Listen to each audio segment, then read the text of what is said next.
দেখাছু তুই তো একদম শুকান মোটা খান কতবার হয়েছিস কয়েকদিন। ও নো খাবার আছে না খাবার খাবার নাই খাই ফেলাইছু গন্ধ উঠেছে খাই নিছু এই একটা দি মোটা হাজির বলো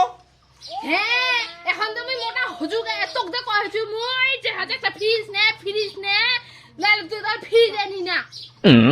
ফ্রিজের সাথে সম্পর্কটা কি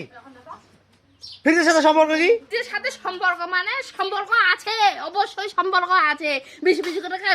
দোকানিলাতে আন্দাছু উলা যদি খাইছে না কা তখন মোক খাবা না উলা সহ দে খাচু ওই তখন তুমি মোটা হওছু আর খালি মোক কইবে মোটা হওছু ফ্রিজ নিবে নি আর খালি কথা খাচি আপনি তো আল্লাহ আমি যাই করি নাকি তকাইলা যাই করি তকাইলা দে তো তুমি আনতে তুমি খাবনি কি